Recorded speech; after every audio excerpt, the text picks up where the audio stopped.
Ito na ang PTV Balita ngayon.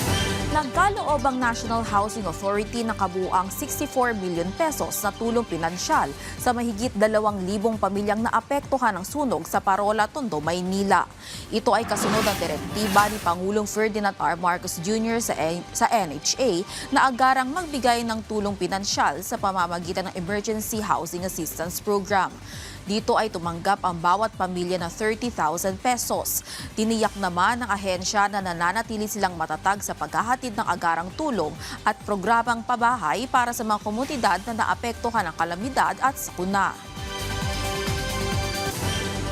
Nagsampa na ng reklamong kriminal ang Bureau of Customs laban sa isang cargo firm dahil sa umano'y pagkaabandona ng libo-libong balikbayan boxes.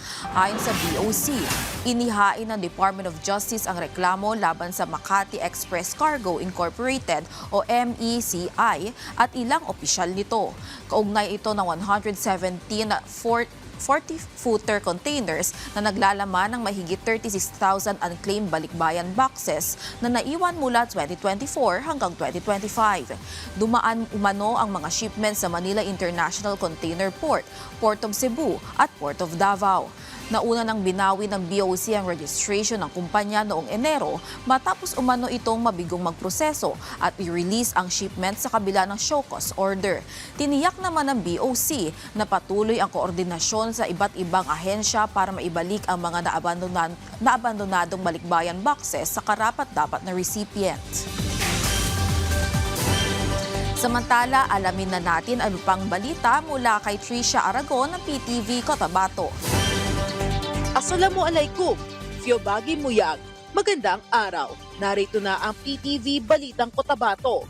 Nagsagawa ng dialogo ang pamahalaang panlalawigan ng Maguindanao del Norte kaugnay sa land resettlement at relokasyon ng Barangay Dumalangkob, Sultan Kudarat. Pinangunahan ni Governor Dato Tucao O Mastura ang pagpupulong kasama ang mga apektadong residente at mga lokal na opisyal upang talakayin ang mga hakbang para sa maayos sa paglipat ng mga pamilya.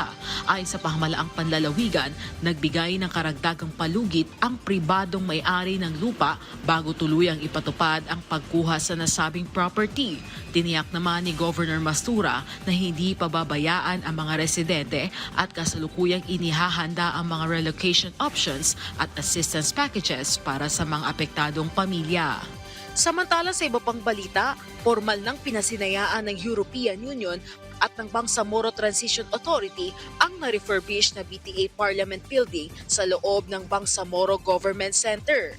Pinangunahan ni BTA Speaker Muhammad Yaqub at EU Ambassador Massimo Santoro ang inauguration ceremony noong May 25, 2026. Ang proyekto ay bahagi ng Support to Bangsamoro Transition o SUBATRA program ng European Union na may halagang 7.4 million pesos.